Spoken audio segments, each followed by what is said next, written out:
आज आपण बनवूया अगदी चटपटीत खमंग स्नॅक्सच्या काही रेसिपीज। उन्हाळा सुरू झालाय, परीक्षासुद्धा मुलांच्या सुरू आहेत। मग अशा वेळेस मुलांचं आरोग्य बिघडू नये त्यासाठी आपण आधीच्या भागामध्ये काही रेसिपीज पाहिल्या। त्या रेसिपी जर तुम्हाला बघायच्या असतील तर त्याची लिंक मी डिस्क्रिप्शन बॉक्समध्ये देते आहे। तर आजच्या भागामध्ये आपण मुलांसाठी अगदी चटपटीत खमंग आणि अधेमध्ये मुलांना खायला काहीतरी लागतं त्यासाठी आपण रेसिपीज बघतो आहोत। या रेसिपीज आपण एकदा करून ठेवल्या तर सहज त्या 1 ते 2 महिने टिकतात। सगळ्यात महत्त्वाचं म्हणजे आपण यासाठी एक मसाला तयार केला आहे, चटपटीत मसाला। चला तर मग पटकन रेसिपीला सुरुवात करूया। नमस्कार, मुलानी रेसिपीज अँड लाईफस्टाईलमध्ये तुम्हा सर्वांचं खूप खूप मनपूर्वक स्वागत। तर पहिली रेसिपी आपली आहे ती मुरमुऱ्यांचा चिवडा। तर त्यासाठी इथे मी 1 वाटी मुरमुरे घेतलेले आहेत। याला इंग्लिशमध्ये पफ्ड राईससुद्धा म्हणतात। त्यानंतर आपल्याला हा चिवडा तयार करण्यासाठी एक मसाला तयार करायचा आहे। त्यासाठी इथे मी घेतलेले आहेत 4 चमचे धने, 2 चमचे जिरं, 2 चमचे बडीशेप म्हणजे सोप आणि 3 ते 4 लवंग आणि काळे मिरे। तर हे सगळं साहित्य आहे आपल्याला मंद आचेवर परतून घ्यायचं आहे। गॅसची फ्लेम अगदी कमी ठेवायची। कमी आचेवर 1 ते 2 मिनिटवर फक्त याला परतून घ्यायचं। तर परतल्यामुळे काय होईल की आपण हा जो मसाला तयार करतो आहोत तो आपण जास्त दिवस स्टोर करून सुद्धा ठेवू शकतो। तर इथे तुम्ही बघू शकाल 1 ते 2 मिनिटं मी याला व्यवस्थित परतून घेतला आहे आणि गॅस बंद केला आहे। त्यानंतर हा जो मसाला आपण तयार केला आहे हा पूर्णतः थंड करून घ्यायचा आहे। तर चिवडा तयार करण्यासाठी इथे मी एक कढई ठेवलेली आहे गॅसवर, त्यामध्ये तेल घालून घेतलं आहे। तर इकडे तेल आपलं गरम होत आहे तोपर्यंत आपण हा जो मसाला थंड झालेला आहे तो तयार करून घेऊ। त्यासाठी मी एक मिक्सरचं पॉट घेतलं। त्यानंतर ही जे जिन्नस आहे आपल्याला मिक्सरमधनं वाटून घ्यायचं आहे। तर अशा प्रकारे याची पावडर तयार झाली, तुम्ही इथे बघू शकाल बारीक अशी पावडर तयार झालेली आहे। त्यानंतर या पावडरमध्ये आपल्याला आणखी काही मसाले ॲड करायचे आहेत। तर सगळ्यात आधी आपल्याला 2 चमचे लाल तिखट घालायचं आहे। त्यानंतर अर्धा चमचा हळद पावडर आणि 1 चमचा चाट मसाला। चाट मसाला घातल्यामुळे अगदी चटपटीत अशी चव येईल आपल्या चिवड्याला। तर हे मसाले घातल्यानंतर परत याला एकदा मिक्सरला पल्स मोडला फिरवून घ्यायचं आणि इथे तुम्ही बघू शकाल बारीक अशी याची पावडर मी तयार करून घेतली आणि हा मसाला आपला तयार झालेला आहे चिवडा तयार करण्यासाठी। तर हा मसाला आपण एअरटाईट कंटेनरमध्ये स्टोर करून ठेवू शकतो, सहज 2 ते 3 महिने राहतो। तर इथे मसाला तयार झालेला आहे आणि इकडे आपलं जे तेल आपण गरम करायला ठेवलेलं होतं ते सुद्धा तापलं आहे। तर इथे मी 1 वाटी पांढरे शेंगदाणे आणि अर्धा वाटी लाल शेंगदाणे घातले आहे। लाल शेंगदाणे यासाठी घातले की थोडा कलरफुल असा चिवडा दिसेल। शेंगदाणे व्यवस्थित तेलामध्ये परतून घ्यायचे, म्हणजे तळूनच घ्यायचे आपल्याला हे शेंगदाणे खरपूस होईपर्यंत। त्यानंतर आता हे जे शेंगदाणे आहेत आपण एका डिशमध्ये काढून घेऊ। शेंगदाणे तळून झाले की त्यानंतर यामध्ये घालूया 2 वाटी फुटाणे। तर फुटाणे तसे भाजलेलेच असतात, फक्त 1 ते 2 सेकंद याला आपल्याला तेलामध्ये परतून घ्यायचं। तर इथे फुटाणे झालेले आहेत, ते पण आता आपण जे शेंगदाणे काढलेले होते त्या डिशमध्येच काढून घेऊ। फुटाणे आपले तळून झालेले आहे। त्यानंतर यामध्ये आपण घालूया 4 ते 5 हिरव्या मिरच्या आणि 4 ते 5 लसूण पाकळ्या। तर लसूण पाकळ्या आणि हिरव्या मिरच्या मी मधनं कट करून घेतल्या, म्हणजे लवकरात लवकर ते तळल्या जाईल। आणि आपल्याला हे जे लसूण आणि हिरव्या मिरच्या आहेत सोनेरी होईसर आपल्याला परतून घ्यायचं आहे, व्यवस्थित परतून घ्यायचं। त्यामुळे आपला जो चिवडा तयार होणार आहे तो जास्त दिवस टिकून राहील, ही एक महत्त्वाची टिप आहे। तर इथे आपला लसूण आणि हिरव्या मिरच्या परतून झाल्या की त्यामध्ये घालायचं आहे कढीपत्ता। कढीपत्त्याची जी पानं आहेत ते सुद्धा व्यवस्थित परतून घ्यायची तेलामध्ये छान कुरकुरीत होईपर्यंत। त्यानंतर हे लसूण हिरव्या मिरच्या थोडं बाजूला करायचं आणि तेलामध्ये 1 चमचा जिरं घालायचं आहे आणि अर्धा चमचा मोहरी। मोहरी आणि जिरं व्यवस्थित तडतडलं पाहिजे। जिरं मोहरी झाली की त्यानंतर हे जे सगळं साहित्य आहे व्यवस्थित एकत्र करून घ्यायचं आणि आता आपल्याला गॅस बंद करायचा आहे। गॅस बंद केल्यावर तेलाचं थोडं तापमान कमी होऊ द्यायचं आणि त्यानंतर आपण जो मसाला तयार केलेला होता तो मसाला घालायचा आहे।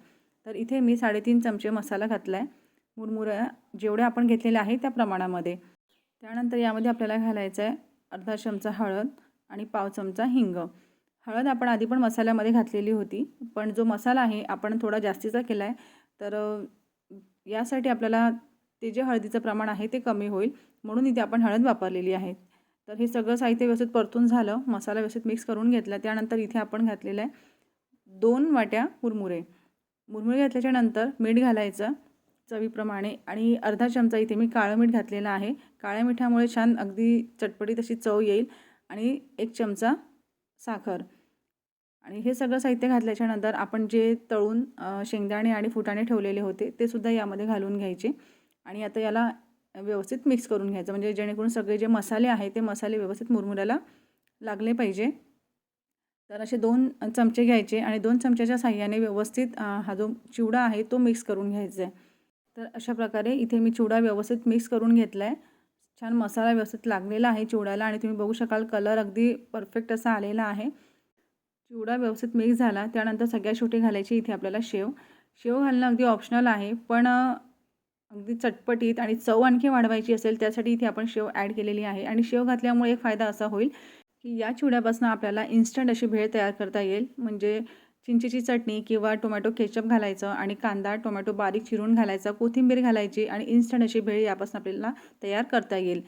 तर अशा प्रकारे इथे आपला इन्स्टंट झटपट तयार होणारा मुरमुऱ्याचा चिवडा तयार झाला आहे. हा चिवडा आपल्याला 2 महिने सहज स्टोअर करून ठेवता येतो. एअरटाईट कंटेनरमध्ये स्टोअर करून ठेवायचा. तर इथे चिवडा तयार झाला आहे. दुसरी रेसिपी आपली काय आहे ते बघूयात. दुसरी रेसिपी तयार करण्यासाठी इथे आपल्याला लागणार आहे मखाना. तर आज आपण मखाण्यापासून अगदी चटपटीत असं स्नॅक्स तयार करतो आहे. चिवडा तयार करणार आहे आपण मखाण्याचा. त्यासाठी इथे मी 1 वाटी मखाने घेतलेले आहेत.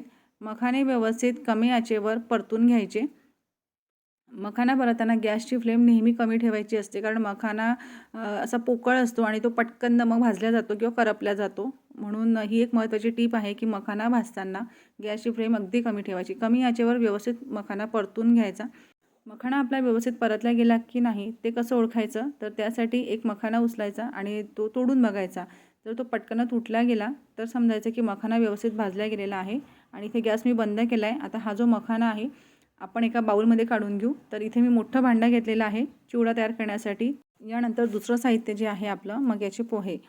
तर मक्याचे पोहे जेव्हा आपण तेलामध्ये तळतो तेव्हा छान तेल कडकडीत गरम करून घ्यायचं आणि तेलामध्ये पोहे सोडल्यावर गॅसची फ्लेम मिडियम करायची. तर अशा प्रकारे तुम्ही बघू शकाल जेव्हा आपण पोहे घातले तेल छान गरम होतं आणि अगदी ते टाकताबरोबर छान असे वरती आले पाहिजे. तर अशा प्रकारे 2 वाटी मी इथे मक्याचे पोहे घेतलेले होते आणि ते तळून घेतले. यानंतर आपल्याला घ्यायचे आहे शेंगदाणे. तर इथे मी अर्धा वाटी लाल शेंगदाणे आणि अर्धा वाटी पांढरे शेंगदाणे घेतले. शेंगदाणे व्यवस्थित तेलामध्ये खरपूस होईपर्यंत तळून घ्यायचे. त्यानंतर इथे मी घेतलं आहे अर्धा वाटी खोबऱ्याचे काप. तर जे वाळलेलं खोबरं असतं त्याला मी चिरून घेतलं आहे. बारीक तुकडे त्याचे केलेले आहेत. तर खोबऱ्याचे तुकडेसुद्धा व्यवस्थित तेलामध्ये परतून घ्यायचे ब्राऊन होईपर्यंत आणि ते सुद्धा आपण बाकीच्या साहित्यांवर घालून घेऊ. त्यानंतर चिवड्याला आणखी हेल्दी करण्यासाठी इथे आपण घालतो आहे बदाम आणि काजू. तर इथे मी 8 ते 10 बदाम आणि काजू घेतलेले आहेत. व्यवस्थित तेलामध्ये तळून घ्यायचे. इथे तुम्ही बघू शकाल छान अगदी ब्राऊन होईस्तोवर आपण तळून घेतले. त्यानंतर घेतला आहे थोडा कढीपत्ता. कढीपत्तासुद्धा व्यवस्थित तेलामध्ये तळून घ्यायचा कुरकुरीत असा. आणि जे काजू बदाम आणि जे कढीपत्ता आहे तो मी हे बाकीच्या साहित्यामध्ये ॲड केलेला आहे आणि व्यवस्थित मिक्स करून घ्यायचा. नंतर सगळ्यात शेवटची स्टेप. तर इथे मी पॅनमध्ये तेल गरम करून घेतलं आहे. त्यामध्ये 1 चमचा जिरं, अर्धा चमचा हळद आणि 1 चमचा लाल तिखट घातलं आहे. आणि हे जे आपण फोडणी तयार केलेली आहे ही फोडणी आपण हे जे बाकीचं साहित्य आहे त्यावर घालूया. व्यवस्थित त्याला मिक्स करून घ्यायचं आहे. त्यानंतर इथे आपण घालतो आहे जो आपण मसाला तयार केलेला होता तो मसाला 2 चमचे. हा मसाला आपण चवीनुसार कमी जास्त करू शकतो. मक्याचा जो चिवडा असतो तो थोडा लालसर दिसतो म्हणून आपण इथे लाल तिखट वापरलेला आहे. त्यानंतर चवीनुसार मीठ घालायचं आहे. अर्धा चमचा काळं मीठ घातलेलं आहे. आणि आता हा जो चिवडा आहे हा व्यवस्थित मिक्स करून घ्यायचा, म्हणजे जेणेकरून सगळे मसाले जे आहेत ते व्यवस्थित मिक्स झाले पाहिजे सगळ्या साहित्यामध्ये. चिवड्याची आणखी चव वाढवण्यासाठी सगळ्यात शेवटी आपल्याला घालायचं आहे 1 चमचा पिठी साखर. पिठी साखर घातल्यामुळे छान आंबट गोड अशी चव येईल आपल्या चिवड्याची. तर पिठी साखर घातल्यानंतर परत याला एकदम मिक्स करून घ्यायचं. तर इथे आपला मखाना आणि मक्याचा छानपैकी असा चटपटीत आणि सगळ्यात महत्त्वाचं म्हणजे हेल्दी चिवडा तयार झाला आहे. कारण मखाण्यामध्ये भरपूर प्रमाणात कॅल्शियम असल्यामुळे आपली हाडे मजबूत ठेवण्यासाठी मदत होते. रोजच्या आहारामध्ये थोडा जरी आपण मखाना ॲड केला तर बरेच बेनिफिट्स आपल्याला यापासून मिळतात. तर अशा प्रकारे अगदी हेल्दी कमी तेलाचा आपण इथे चिवडा तयार केलेला आहे. हा चिवडा आपण हवाबंद डब्यामध्ये स्टोअर करून ठेवायचा, सहज 2 महिने टिकतो. तर इथे आपला मखाना आणि मक्याचा चिवडा तयार आहे. आता आपली तिसरी रेसिपी काय आहे ते बघूया. तिसरी रेसिपी तयार करण्यासाठी इथे आपण घेतलेलं आहे गव्हाचं पीठ. तर इथे मी 1.5 वाटी गव्हाचं पीठ घेतलेलं आहे. तर आज आपण गव्हाच्या पिठापासून अगदी चटपटीत हेल्दी स्नॅक्स तयार करतो आहे. गव्हाचं पीठ घेतल्यानंतर यामध्ये आपल्याला घालायचं आहे अर्धा वाटी रवा. तर इथे मी बारीक रवा घेतलेला आहे. जाड रवा असेल तर एकदा मिक्सरला फिरवून घ्यायचं आणि मग आपण तो यामध्ये ॲड करायचा. तर इथे मी अर्धा वाटी रवा घेतला आहे. त्यानंतर यामध्ये आपल्याला घालायचं आहे कसुरी मेथी. तर कसुरी मेथी आपण ही घरी तयार केलेली आहे आणि या अगोदर याचा मी व्हिडिओ अपलोड केला आहे, त्याची लिंक डिस्क्रिप्शन बॉक्समध्ये देते आहे. आणि इथे तुम्ही बघू शकाल अगदी हिरवीगार अशी आपली ही कसुरी मेथी तयार झाली आहे. या कसुरी मेथीचं वैशिष्ट्य एक असं आहे की याला आपण उन्हामध्ये न वाळवता तयार केला आहे. झटपट ही 10 मिनिटात तयार होते. या प्रकारे तुम्ही एकदा कसुरी मेथी तयार करून बघा. त्यानंतर मेथी आपण इथे 2 चमचे घेतलेली आहे. हातावर थोडं क्रश करून घ्यायचं अगदी बारीक अशी आणि ती पिठामध्ये ॲड करायची. त्यानंतर इथे आपण घेतो आहे 1 चमचा ओवा. तर ओव्यालासुद्धा हातावर क्रश करायचं आणि मग पिठामध्ये ॲड करायचं आहे. त्यानंतर इथे आपण घेतलेलं आहे जिरं. जिऱ्यालासुद्धा सेम प्रोसेसनी हातावर क्रश करायचं आणि मग पिठामध्ये टाकून घ्यायचं आहे. त्यानंतर घेतला आहे 1 चमचा कलोंजी. कलोंजीलासुद्धा थोडं हातावर स्मॅश करायचं आणि मग टाकायचं आहे. त्यानंतर इथे आपण घेतला आहे 1 चमचा पांढरे मिरे, त्याचं पावडर घेतला आहे. काळे मिरे जर असतील तर ते घेतलं तरीही चालेल. त्यानंतर चवीनुसार मीठ घालायचं आहे आणि सगळ्यात शेवटी इथे आपण घालतो आहे रेसिपीला खुसखुशीत करण्यासाठी तूप. तर इथे मी 4 चमचे तूप घातलं आहे. तूप घातल्याच्यानंतर व्यवस्थित तूप पिठामध्ये मिक्स करून घ्यायचं आहे, छान मिसळून घ्यायचं. त्यानंतर इथे आपल्याला घालायची 1 चमचा साखर. साखर घातल्यामुळे छान टेस्ट येईल आपल्या रेसिपीला. तर इथे आपलं सगळं साहित्य घालून झालेलं आहे आणि इथे तुम्ही बघू शकाल अशी मूठ बांधल्या जाते, त्याचा असा गोळा तयार होतो. तर समजायचं की आपण जे तूप घातलेलं आहे ते अगदी परफेक्ट झालं आहे. यानंतर थोडं थोडं पाणी घालून या पिठापासून आपल्याला एक गोळा तयार करून घ्यायचा आहे. तर व्यवस्थित पीठ हे मळून घ्यायचं आहे. खूप कडकही नाही आणि खूप नरमही नाही, असं मीडियम कन्सिस्टन्सीचं पीठ याचं व्यवस्थित मळून घ्यायचं आहे. शक्यतोवर थोडं घट्टसरच मळायचं आहे पीठ. तर इथे पीठ आपलं मळून झालेलं आहे. त्यानंतर 1 ड्रॉप तुपाचा घालायचा आणि व्यवस्थित त्याला वरतून स्प्रेड करायचं तूप, जेणेकरून जो गोळा आहे आपला कडक होणार नाही. त्यानंतर 10 मिनिटांसाठी आता आपण याला मुरण्यासाठी ठेवू, जेणेकरून जो रवा आपण त्यामध्ये घातलेला आहे तो रवा व्यवस्थित फुलला जाईल. तर इथे 10 मिनिटं झालेले आहेत. आता हे जे पीठ आहे, जो गोळा आहे तो व्यवस्थित परत एकदा मळून घ्यायचा. त्यानंतर थोडा गोळा घ्यायचा आणि गोळा व्यवस्थित हातावर मळून पोलपाट घ्यायचं आणि त्याची पोळी अशी लाटून घ्यायची. तर पोळी लाटताना अगदी खूप जाडही नको आणि खूप पातळही नको. तर अशा प्रकारे इथे मी याची पोळी लाटून घेतली आहे. तुम्ही बघू शकाल खूप जाड ठेवलेली नाही आणि पातळही केलेली नाही.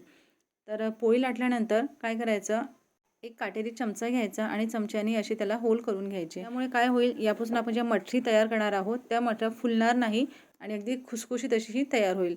आणि त्यानंतर एक इथे मी वाटी घेतलेली आहे. वाटीने छान याचे आकार असा करून घ्यायचा छोटा छोटा, म्हणजे कमीत कमी वेळामध्ये जास्तीत जास्त मठऱ्या या तयार होतील. तर इथे तुम्ही बघू शकाल एकसारख्या अशा इथे मठरी तयार झालेली आहे. तर इथे आपल्या मठरी तयार झाल्या. त्यानंतर इकडे मी गॅसवर तेल गरम करायला सुद्धा ठेवलेलं होतं. अशी जी फ्लेम आहे ती कमी ठेवायची आणि कमी आचेवर व्यवस्थित या ज्या मठऱ्या आहेत त्या तळून घ्यायच्या. तर इथे मी तेल एकदा चेक करून घेतलं गरम झालं की नाही व्यवस्थित. तेल गरम होतं व्यवस्थित आणि त्यानंतर या ज्या सगळ्या आपण मठऱ्या तयार केलेल्या आहेत त्या मठऱ्या टाकून घेऊ. कमी आचेवर व्यवस्थित मठऱ्या छान सोनेरी होईसो तळून घ्यायच्या आहे. खुसखुशीत आणि अगदी खस्ता पण त्यामध्ये आलं पाहिजे, त्यासाठी ही महत्त्वाची खूप स्टेप आहे की आपण जे तूप घातलं त्याचं प्रमाण व्यवस्थित असलं पाहिजे आणि तळताना तेलाचं टेम्परेचर. तर अशा प्रकारे इथे आपण सोनेरी होईसर ह्या ज्या मठऱ्या आहेत त्या व्यवस्थित तळून घेऊ. तर इथे तुम्ही बघू शकाल खुसखुशीत अशा मठऱ्या इथे आपल्या तयार झालेल्या आहेत. आहे ना अगदी झटपट तयार होणारी रेसिपी, कमी साहित्यामध्ये आणि सगळ्यात महत्त्वाचं म्हणजे आपण याला कणकेपासून तयार केलेला आहे. आणि इथे मी तुम्हाला आवाजही दाखवते आणि तोडूनही दाखवेल. अगदी पटकन तुटते आणि अगदी चुरचुरीत अशी आपली झालेली आहे मठरी. तर कणकीचा वापर करून ही मठरी तुम्ही तयार करून बघा. आणि काही ज्या मठऱ्या होत्या त्याचा मी स्क्वेअर शेपमध्ये कट करून घेतल्या.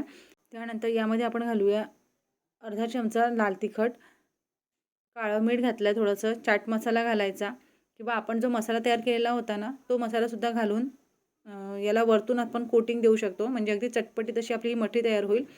तर अशा प्रकारे आज आपण 3 ते 4 हेल्दी स्नॅक्सच्या रेसिपी बघितल्या. कमीत कमी वेळामध्ये तयार होतात. मध्ये मुलांना काहीतरी खायला लागतं, त्यावेळेस ह्या रेसिपी अगदी परफेक्ट आहेत. रेसिपी आपण स्टोर करून ठेवू शकतो, 1 ते 2 महिने सहज टिकतात.